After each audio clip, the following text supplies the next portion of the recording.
L'échange que vous allez entendre est un entretien épistémique. Il s'agit d'une conversation asymétrique dans laquelle on s'intéresse à notre interlocuteur en lui posant des questions. Au travers de celle-ci, nous cherchons à comprendre les raisons qui motivent son avis. L'objectif principal de cette forme de conversation est de passer un moment agréable et mutuellement enrichissant. Pendant un quart d'heure. Salut Baptiste.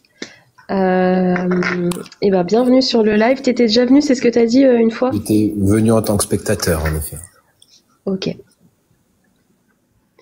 Ok, comment tu vas? Bah écoute, ça va très bien, et toi? Ça va, je te remercie. Alors, qu'est-ce que ça t'inspire, ce sujet? Je t'écoute. Bah déjà, pour commencer, ce qui m'inspire, c'est que pour moi, la guerre a déjà commencé, mais on est sur une guerre de civilisation, c'est-à-dire qu'on est sur une guerre mondiale d'idéologie, à savoir une idéologie américaine impérialiste et occidentale, et une idéologie, on va dire, des BRICS, qui, elle, est pour un monde multipolaire. Oula, j'ai pas compris. Est-ce que tu veux bien m'expliquer, me définir ce que tu viens d'expliquer? Multipolaire, je sais pas ce que c'est. Multipolaire, si tu veux, c'est-à-dire c'est un monde où, tout le monde parle du nouvel ordre mondial qui doit être géré par des entreprises. Tu sais, le nouvel ordre mondial où il y aura un seul gouvernement. C'est l'idée impérialiste et l'idée montée par les Américains depuis déjà maintenant plusieurs décennies. Et à côté de ça, tu as ce qu'on peut appeler des dictatures. Après, faut-il mettre une définition derrière le terme dictature, avec des pays comme la Chine, comme la Russie, comme l'Inde, comme notamment le pays des BRICS, ou qui partent du principe que le monde doit être dirigé de manière unilatérale, mais avec des politiques différentes et pas géré par un gouvernement globaliste. Voilà. Ok. C'est quoi le pays des BRICS? Alors les BRICS, il y a plusieurs pays pour les BRICS. Donc t'as la Biélorussie, t'as la Russie, tu as la Chine, tu as en Amérique du Sud certains pays aussi, notamment le Brésil. C'est indiqué notamment dans le terme, dans BRICS. Donc BRICS, Brésil, B pour Brésil, R pour Russie, etc. Ok, d'accord, je comprends. Et alors, toi, tu penses que la guerre a déjà commencé? Mais la guerre, bien sûr, a déjà commencé. Et depuis quand elle a commencé? Ça fait plusieurs années. Ça a commencé en 2001, pour le 11 septembre 2001, avec la volonté, l'investissement, parce que comme si tu te souviens, le 11 septembre 2001, c'est ce qui a permis justement d'intervenir, notamment en Irak et dans tous ces pays-là, pour diriger. Et parce que à l'époque, Saddam Hussein, qui était en Irak, lui ne voulait pas que le pétrole de son pays soit payé en dollars. Et du coup, il s'est fait envahir. Mais il y a beaucoup de Kadhafi aussi a été une des personnes qui a voulu interagir. Et en fait, à partir du moment où on a fait rentrer la planche à billets et remplacer parce que à l'époque, le dollar était indemnisé sur l'or, ça a été annulé. Et depuis, ce qu'on a fait, on a fait de la monnaie de singe, donc c'est-à-dire qu'on a fait marcher la planche à billets pour faire créer de l'inflation et après et créer sur la dette de l'inflation tous les pays. Et comme c'est monétisé sur le dollar, c'était les États-Unis qui étaient au centre et au cœur du pouvoir. Et le dollar est en train d'exploser. Est-ce que je peux te demander, qu'est-ce que tu entends par une guerre? C'est quoi pour toi la définition de la guerre? La guerre, si tu veux, il y a plusieurs définitions de la guerre. La guerre, il y a une guerre économique. Et après, il va y avoir. Ouais. Donne-moi la tienne. Pour toi, c'est quoi la guerre? La guerre économique, c'est une guerre basée sur entre guillemets l'annihilation de l'économie des pays adverses, et on va en arriver à une guerre mondiale où là on sera sur le terrain en train de se battre. Et comme toutes les guerres, c'est-à-dire que la deuxième guerre mondiale, ça a été une guerre de civilisation, c'est-à-dire qu'au lieu qu'il y ait une guerre civile, ils ont emmené les gens se battre les uns contre les autres. Et c'est ce qu'on dit d'une guerre. Une guerre, la définition d'une guerre, pour moi, c'est des personnes qui ne se connaissent pas, qui s'entretuent au profit de personnes qui se connaissent et qui se serrent la main. C'est une citation très connue, je sais plus l'auteur. On est d'accord. Mais... Ouais. Donc, pour toi, la guerre, il y a plusieurs définitions. La guerre économique, où là, ça sera des pays qui se font la guerre sur le plan économique, où ils essayent de s'annihiler les uns les autres. Tu regardes avec pour toi, c'est déjà le cas. Ok. Déjà avec la Russie, ce qui a été fait avec la Russie, quand tu regardes quand tu regardes le traité de Schengen, quand tu regardes tous les traités qui ont été faits forçant la Russie justement à avoir des embargos et à avoir des choses en touchant leur impact économique. Le Nord Stream 1, Nord Stream 2, c'est pareil, ça faisait partie de la guerre économique. C'est juste que c'est une phase, c'est une étape de la guerre. Et là, maintenant, le prochain foyer, il est notamment à Gaza. Et Gaza, c'est le dernier foyer où justement il y a un bastion entre l'impérialisme le plus total, avec l'entité, si j'ose dire, sioniste, si je peux le dire à l'oral sans couper, sans striker le live. Oui, tu peux. Donc l'entité sioniste qui a cette volonté extrême droite d'être dans l'impérialisme le plus total et dans la réalisation d'un génocide, ce qui est en train d'être fait à Gaza. Mais tout ça pour le but économique, parce que quand tu regardes ce qu'il y a derrière, c'est la question, c'est pourquoi. Et la réponse, selon mon propre point de vue, c'est 3 sujets. Le premier, c'est le canal de Ben Gourion pour remplacer le canal de Suez. Donc le canal de Ben Gourion, c'est ce qui permettrait c'est l'argent, hein, c'est ce qui permettrait de créer un pont économique et qui doit être géré, que Israël veut gérer. Il y a aussi tout ce qui est le côté offshore, donc le gaz offshore, le long des côtes. Ah, le gaz offshore. Ouais, le long des côtes internationales, parce que comme tu sais que le gaz, quand tu le retrouves sur les côtes internationales dans la mer, c'est le nombre de kilomètres de côtières qu'il y a. Et comme Gaza, ils ont énormément de kilomètres côtières sur un gaz offshore assez incroyable. Ils devraient être riches, ce qui n'est pas le cas. Et le dernier, c'est la volonté impérialiste, la volonté idéologique du peuple. Ok. Donc, si je comprends bien ce que tu me dis, pour toi, la guerre économique, c'est forcément la première step avant qu'on en arrive à une guerre mondiale où on va se battre sur le terrain. Ah, c'est une des étapes. C'est pas forcément, on n'en passe pas forcément par là, mais là, on en passe par là. Et là, on en passe par là. Ok. Et la guerre qu'on est en train de créer, c'est aussi qu'il y a une crise économique mondiale. Le dollar est en train de se casser la gueule, et à partir du moment où tout va se casser la gueule, pour éviter les guerres civiles, ils vont emmener les gens sur le terrain. C'est pour ça que Macron nous emmène en guerre en Ukraine aussi. Parce qu'ils veulent garder le pouvoir, et ils veulent, au lieu de changer le pouvoir étatique en place, il est plus facile d'envoyer crever, de recréer une guerre pour piller les richesses des pays perdants. C'est un pari. Et comment tu sais qu'il y a une guerre économique? C'est quoi ta meilleure raison de penser qu'on est vraiment en train de vivre ça? On rentre, tu vois Macron qui veut bien rentrer en économie de guerre. Tu vois bien le nombre de ventes d'armes. Il suffit juste de regarder le nombre de milliardaires et le nombre de ventes d'armes qui ont été effectuées ces dernières années. C'est factuel. Tu vends pas des armes si tu veux pas rentrer en guerre. Ok. Donc ouais, mais alors il y a un lien entre la guerre économique et la guerre sur le terrain. Et toi, bien tu entendu. Penses que là, comme on est en train de vendre énormément d'armes, on se dirige vers une guerre sur le terrain.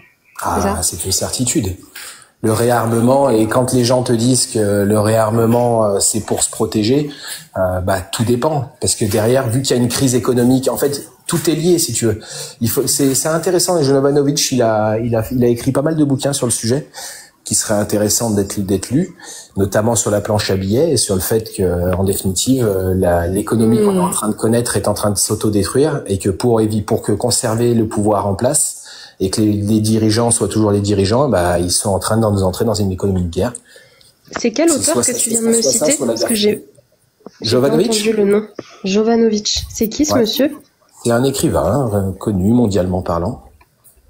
Et qui écrit sur la guerre, sur l'économie. Notamment, si tu veux, Pierre Jovanovic, c'est intéressant parce que non, pas forcément sur les guerres, il écrit sur la politique, là il va sortir un bouquin qui s'appelle 2008 et qui est très très intéressant, qui devrait sortir là dans les semaines à venir.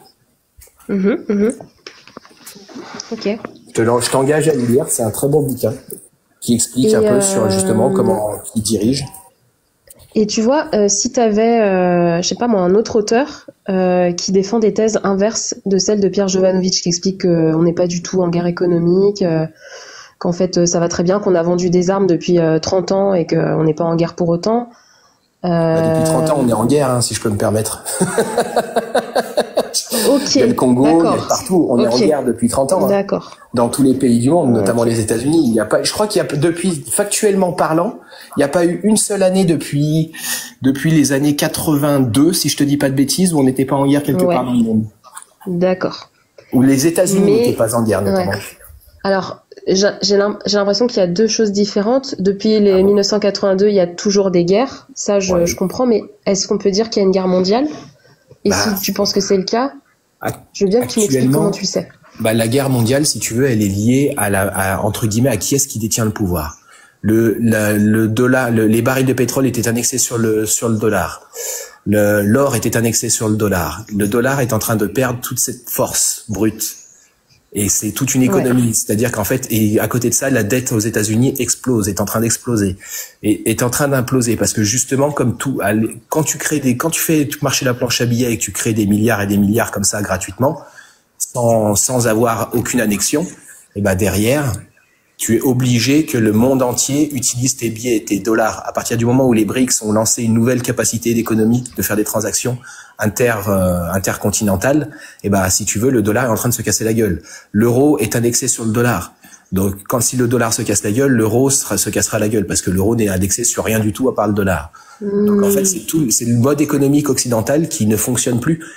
Et les BRICS, et c'est pour ça notamment que Trump, il a aussi voulu travailler et faire rentrer le Bitcoin. C'est pour ça qu'il fait au lieu de faire des réserves d'or, il fait des réserves de Bitcoin, parce que le Bitcoin sera aussi une valeur refuge dans quelques années. Et tu vois, là où j'ai du mal à te suivre, et je veux bien que tu me réexpliques, c'est sûrement moi qui ai du mal à comprendre, c'est en quoi le fait qu'il y ait une problématique économique avec l'effondrement du dollar conduit nécessairement à une guerre. Est-ce qu'on n'a pas, par exemple, tu vois, des exemples dans l'histoire attends, je termine, d'effondrement économique qui se sont réglés sans guerre? Tu vois ce que je veux dire? T'en as aucune quand on parle de superpuissance. La France, l'Angleterre, la Première Guerre mondiale, l'Angleterre était une superpuissance économique. Son économie s'est écroulée et c'est parti en guerre. Et c'était pareil pour la France. Napoléon aussi. Napoléon, si tu veux, quand il a déclaré la guerre, quand il allait faire la guerre, c'est parce qu'il a les caisses qui étaient en or qui étaient vides. Donc, en fait, à partir du moment où une superpuissance s'écroule, c'est là où, justement, ça devient dangereux. Après, quand tu me parles, tu peux me parler de la Grèce. Mais la Grèce, c'est pas une superpuissance. La Grèce, c'est anecdotique. Il y a eu aussi, si je te dis pas de bêtises, je crois que la Géorgie aussi a vu son système monétaire s'écrouler. Ok. J'ai pas du tout regardé le temps, John. Je sais pas où est-ce qu'on en est. Je te fais confiance pour m'arrêter quand ce sera nécessaire. En fait, ça mériterait qu'on discute des heures parce que tu me dis tellement de choses. J'aurais envie de rebondir sur chaque item et je peux pas. Donc c'est très frustrant, très très frustrant. Donc oui, j'ai l'impression que tout ce que tu me dis, c'est des connaissances que tu as acquis en lisant, en te documentant. C'est ça? Exactement. Et comment tu expliques que peut-être il y a des gens qui vont lire, se documenter, mais qui vont penser autrement? Tu vois, comment je peux savoir qui a raison? Ah, bah ça, c'est toujours la question de savoir où est la vérité et à partir de où commence le fantasme de la vérité. Mais il suffit juste de se baser sur des faits. Moi, je me base sur l'histoire. Et sur ce qu'on est en train de vivre actuellement. Et sur des faits, notamment sur les églises. Enfin, c'est pour connaître le futur, il faut s'en pencher sur le passé. Après, s'il y a des personnes qui se sont documentées comme moi et qui m'apportent d'autres hypothèses, moi j'ai envie de te dire, je suis prêt à les entendre s'ils ont des arguments concrets, et j'en serais même le plus heureux et le plus ravi, parce que ça voudrait dire qu'il y a une solution autre que la guerre. Ok. Par exemple, tu vois, tu penses que là on est en guerre entre 0 et 100. 0, on n'est pas du tout en guerre. 100, on est 100% sûr dans une guerre. Où est-ce que toi tu te situerais? Qu'est-ce que tu définis comme guerre? Derrière, quelle est la définition? Parce que moi, pour moi, on est dans une guerre économique déjà à 100%, ça c'est une certitude. C'est ça, à 100%. Et tu me dis que si des personnes érudites avaient d'autres hypothèses à t'apporter, peut-être que tu pourrais baisser un peu ton curseur sur ton échelle de certitude? Ça mériterait réflexion et on en débattrait, bien entendu. Ouais, ok, d'accord. Il y a que les abrutis qui changent pas d'avis. Mais faut-il encore que les personnes puissent... on est à 100% dans une guerre économique. Après, par contre, dans une guerre sur le terrain, pour moi, on est de l'ordre du 60-40. C'est-à-dire il y a plus de chances qu'on rentre bientôt dans une guerre sur le terrain plutôt que qu'on fasse autrement. Ouais, ça je comprends. Ok. Donc on pourrait l'éviter. C'est pas forcément... 60-40, ça commence à être compliqué. Ouais. Okay. Parce que pour l'éviter, il faut en avoir la volonté, bien entendu. Et quand tu regardes nos présidents et nos dirigeants, ils ont tout sauf la volonté de nous éviter une guerre. Ah, tu penses que nos dirigeants, ils veulent qu'on soit en guerre? Ah bah, regarde l'Europe avec l'Ukraine. Regarde von der Leyen qui a voté le fait du réarmement et les milliards qui sont en train d'injecter dans une politique de réarmement de l'Europe. Ouais, j'ai l'impression que cette histoire du fait qu'on est en train de se réarmer massivement, d'après ce que tu me dis, pour toi, c'est évident que c'est pour que ça serve dans une guerre sur le terrain. Ah, mais tu crois que tu te réarmes, généralement, quand tu te réarmes, c'est pas pour jouer aux billes, hein. Ah, moi, j'en sais rien, je te pose la question, mais je te donne ma réponse. Voilà, c'est ça. C'est ton avis qui m'intéresse. Je vais pas aller m'acheter un flingue pour pouvoir jouer aux billes avec mon copain, hein. Et je vais pas m'acheter un flingue en me disant que c'est pour me défendre. Généralement, quand t'achètes un flingue, c'est pour t'en servir. Et comment je peux savoir que les gens n'ont pas cette politique pour faire peur aux voisins dans l'idée qu'il n'y ait pas de guerre, plutôt que pour réellement attaquer? Bah déjà, il suffirait juste de voir politiquement comment ça se passe. C'est-à-dire qu'à un moment donné, il faudra avoir nos dirigeants qui œuvrent pour la paix plutôt que pour la guerre et qui, par exemple, vis-à-vis de Gaza et d'Israël, seraient pour arrêter le conflit plutôt que de se taire. Et vis-à-vis de l'Ukraine, ce serait de l'Europe de soutenir Trump dans son projet d'arrêter la guerre plutôt que de dire il faut réarmer l'Ukraine parce que l'Ukraine c'est la dernière bastion de la démocratie. Alors qu'on sait très bien que la guerre en Ukraine elle est déjà perdue, que les Ukrainiens ont déjà perdu, humainement parlant et militairement parlant. Sauf qu'ils continuent à réarmer l'Ukraine parce que aussi ce qui est horrible, c'est que tu fais marcher du commerce. Parce qu'en réarmant l'Ukraine, tu vends des armes à l'Ukraine et comme nous on a une problématique sur notre économie et sur notre économie qui est complètement à la ramasse en France, l'industrialisation, il veut la faire repasser par la vente d'armes parce que c'est le dernier bastion qu'il a pour essayer de sauver notre économie. Et tu penses que d'après toi, on aurait intérêt à laisser la Russie gagner la guerre en Ukraine? Ah non, d'après moi, ce qu'on aurait intérêt à faire, c'est changer nos gouvernements déjà dans un premier temps. Oui, mais bon, on peut pas tout faire.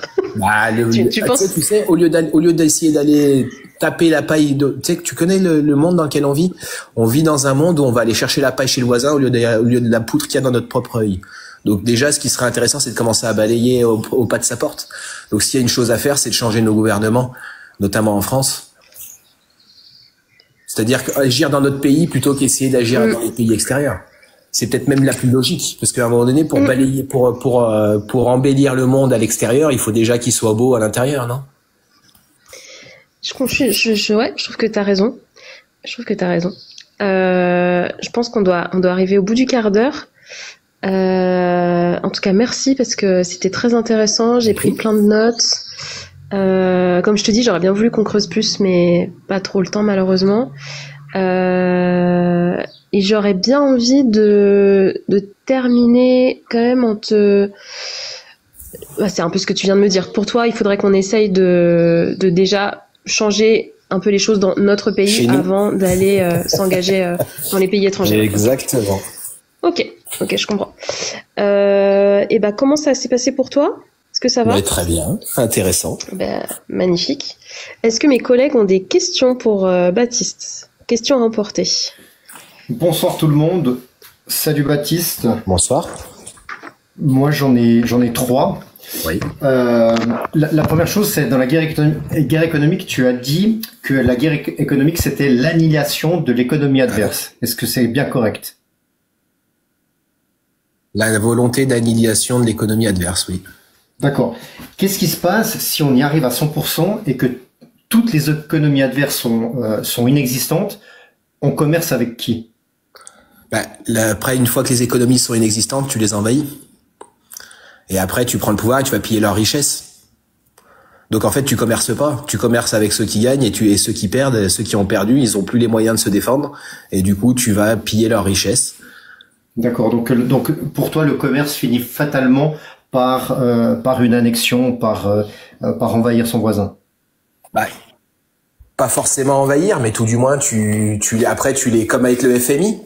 C'est-à-dire que tu les fais gouverner par un ordre supérieur et du coup, ils sont plus en souveraineté Et du coup, t'en fais ce que tu veux. T'es pas obligé d'aller sur le terrain. Hein. Comme c'est des questions emportées, on fait très bref, parce que sinon mes collègues vont me taper sur les doigts. Comme la France est surveillée maintenant par le FMI, si tu vois ce que je veux te dire. Oui. Excuse-moi, je te pose la deuxième question. Ouais. Tu as dit que tu ne vends pas des armes si tu ne veux pas entrer en guerre. Qu'est-ce que tu penses de l'argument de dire que un pays va en envahir un autre si il sait qu'il va gagner? Si tu es massivement armé, ça va peut-être dissuader le pays qui voulait t'envahir de t'envahir. Qu'est-ce que tu penses de cet argument-là? Plus maintenant, plus dans le monde dans lequel on vit, parce que dans le monde dans lequel on vit. Tu penses que c'est un argument qui est complètement irrecevable, c'est pas du tout quelque chose qui est possible. C'est un argument qui fonctionne plus, sachant que t'as l'OTAN, sachant que t'as des organisations mondiales, et que maintenant t'as déjà la dissuasion nucléaire pour la plupart des pays. Donc en définitive, rien que la dissuasion nucléaire empêche déjà de base d'envahir un pays, parce que tu envahis un pays, le mec il te balance une bombe nucléaire. D'accord. J'ai une dernière question. Tu as dit qu'il y a que les abrutis qui changent pas d'avis. Ouais. Qu'est-ce qui pourrait te faire changer d'avis par rapport au fait que les Occidentaux doivent envoyer plus d'armes en Ukraine? Quel est l'élément ou les éléments qui pourraient te faire changer d'avis? Alors là, je peux te certifier que pour moi, à l'heure actuelle, il y en a pas beaucoup, parce que de ce que je vois. Alors, déjà, donne-moi le meilleur. Donne-moi juste le meilleur. Qui pourrait me faire changer d'avis. Oui. Déjà d'accepter le fait que c'est l'Ukraine qui soit rentrée en guerre dans un premier temps, avec notamment la guerre dans le Donbass. Alors que quand tu regardes les politiques et quand tu regardes tout ce qui a été indiqué dans les merdios, si j'ose dire, qui sont nos entre guillemets nos organes de presse. C'est pas grave, c'était des questions emportées. J'aurais aimé. Mais là, d'envoyer des armes en Ukraine qui est rentrée en guerre. Je pense pas qu'il y a quelque chose qui va changer. Ouais, mais alors merci beaucoup. C'est l'Ukraine qui est rentrée en guerre avec la guerre dans le Donbass. Ouais, alors j'aurais aimé discuter de ça avec toi, mais malheureusement, comme c'est des questions emportées, je vais pas pouvoir le faire. Je te remercie beaucoup. Bonne fin de journée, Baptiste. Bonne fin de journée. Je fais comment pour redescendre? Attends, c'est pas terminé. Sauf si, y a peut-être voilà, t'as d'autres questions encore. D'autres questions emportées. En fait, on a encore un tout petit peu de temps parce qu'il y a personne qui demande à monter pour l'instant, donc du coup, on peut se permettre de prendre un peu de temps pour les questions emportées en plus. Bah, j'en aurais une alors. Oui. Est-ce que tu penses que nos gouvernants se laisseront remplacer? Ah non, malheureusement. Et c'est comme toute bête blessée, c'est là où elle est la plus dangereuse. Parce que c'est facile, c'est le pouvoir, la corruption. Et tu sais que d'ailleurs, quand on regarde la France, sur l'indice de corruptabilité, on a dégringolé à la, je sais plus, 25e place ou quelque chose comme ça. On vit dans notre gouvernement, il n'y a pas plus corrompu que notre gouvernement à l'heure actuelle, donc ils voudront certainement pas se faire remplacer, selon moi. Ou tout du moins, pas gentil. Ça m'intéresse ce que tu viens de dire. Tu as une source pour appuyer cet indice?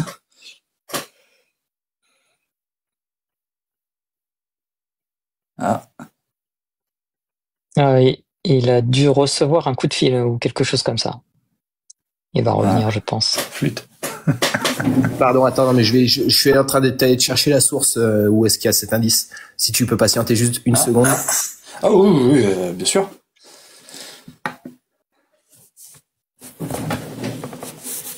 C'est Transparency France Internationale.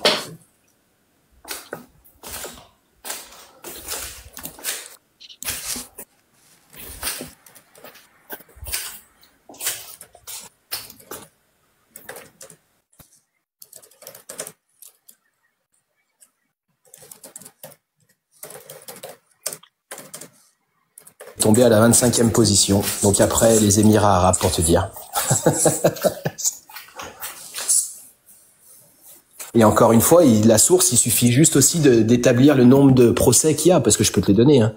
C'est pareil, le nombre de procès qu'il y a en cours, avec le nombre de politiciens, c'est juste incroyable. Il y en a une liste longue comme le bras. Oui, je suis d'accord. Moi, ce qui m'intéresserait, c'est de voir un petit peu comment ils évaluent ça, parce qu'il y a plus que les procès et ces éléments-là. Parce que quand je réfléchis à ce genre de choses, j'ai pas encore pris le temps de vraiment m'intéresser à cet aspect-là de notre politique.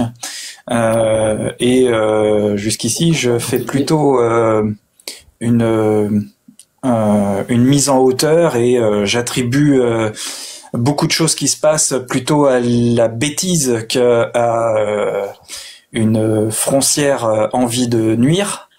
Mais c'est toujours intéressant de voir comment sont établies certaines choses. Ouais. Il y a les deux, et la corruption notamment, elle est systémique dans notre État, malheureusement. Et quand tu regardes notamment avec la TVA sociale, c'est assez incroyable. On peut en discuter des heures là-dessus aussi, parce qu'on a clairement créé une TVA sociale. Qu'est-ce que tu entends par TVA sociale? Bah, si tu veux, quand tu vas acheter ton pain, tu payes 20% de TVA. On est d'accord? Oui, bientôt un peu plus. Bientôt même un peu plus, mais c'est pour ça que c'est des... Bref, je dirais pas le mot parce que j'ai pas envie d'être mal poli à l'antenne. Mais si tu veux, cette TVA à la base, elle était faite pour faire développer le pays, sauf qu'en fait, elle a été maintenant, avec tous les cadeaux qui ont été faits, elle a été faite pour développer et injecter dans tout ce qui est le social, notamment la sociétaire. Et on a créé une TVA sociale. Enfin, il n'y a pas d'autre mot. Je sais pas comment te l'expliquer mieux que ça. Il faudrait que je te montre un schéma. Il y avait Bruno Retailleau qui l'expliquait très bien.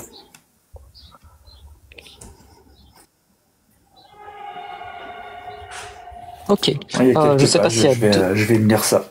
Je sais pas s'il y a d'autres questions à emporter. Galactique. Ouais.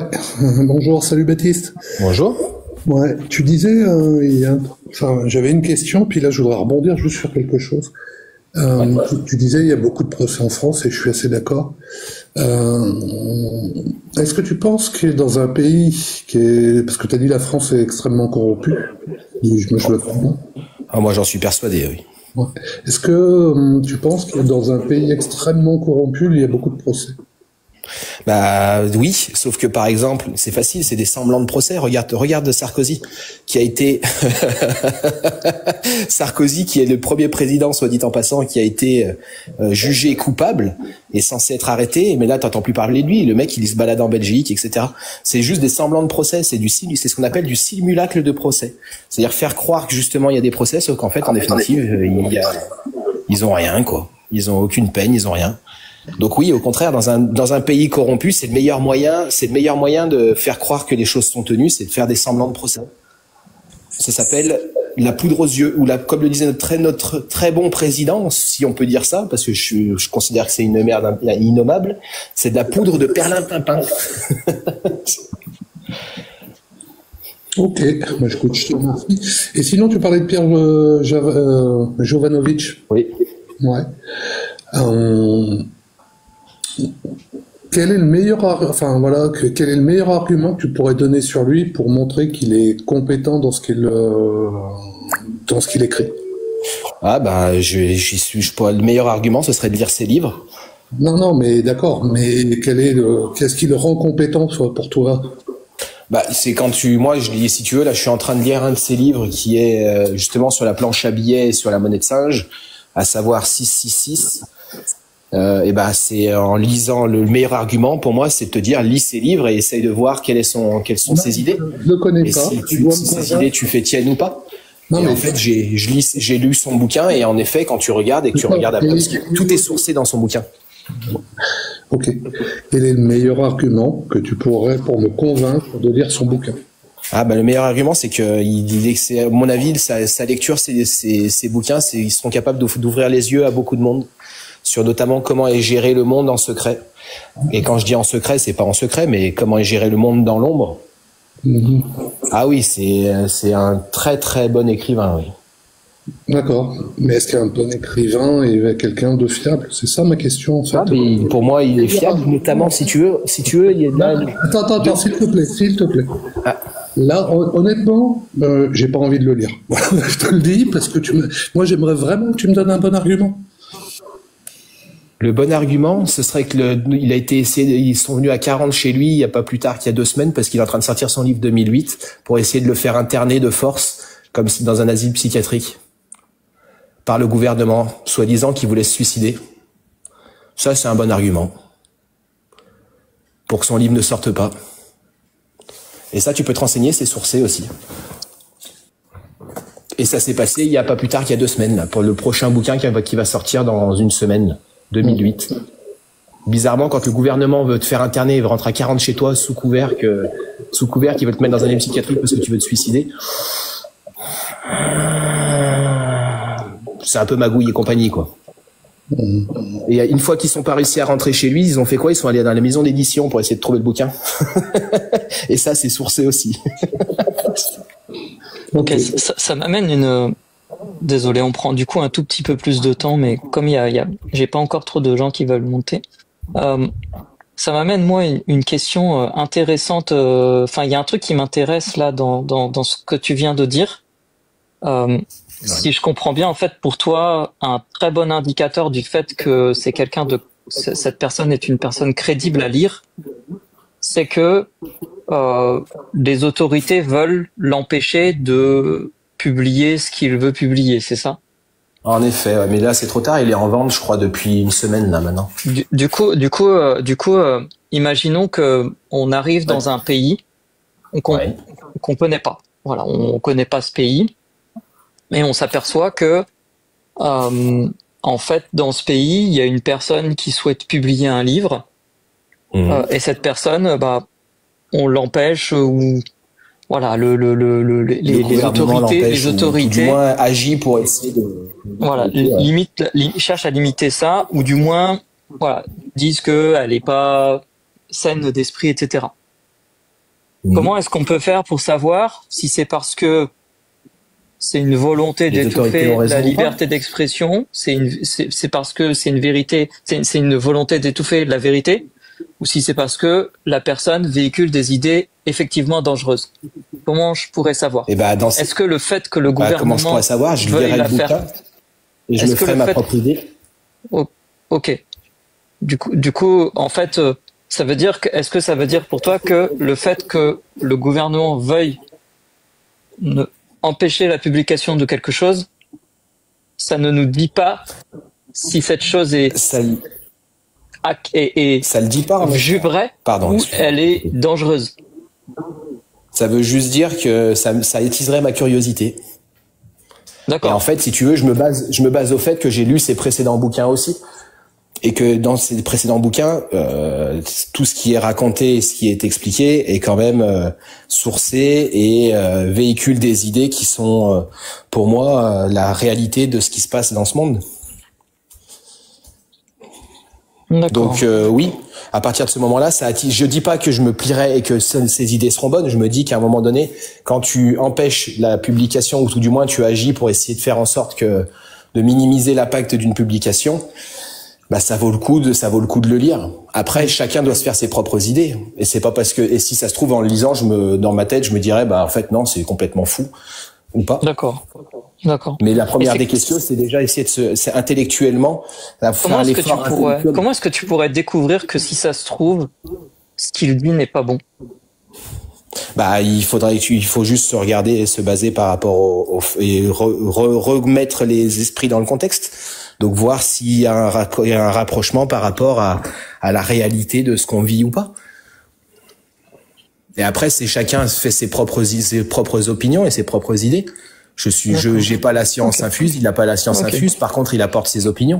Après, qu'elles soient bonnes ou mauvaises, c'est chacun doit se faire sa propre idée de la réalité. D'accord. Ok. Merci. Désolé, t'as eu le droit à beaucoup de questions à emporter. C'est pas ouais, je vois ça. C'était cool. Merci d'être venu discuter avec nous. C'était vraiment sympa. Et puis tu es le bienvenu sur d'autres sujets si ces sujets t'intéressent sur les prochains lives. Merci à toi. Merci. Est-ce que tu souhaite une bonne continuation? Ouais. Bonne journée à toi. Et puis est-ce que tu sais comment descendre? Non, si tu peux me faire descendre, c'est cool. Je vais te faire descendre dans ce cas-là. Je vais appuyer Salut sur le aussi. bouton. Au revoir. Baptiste. Hop, alors. Bon, eh bien, là j'ai fait volontairement durer parce que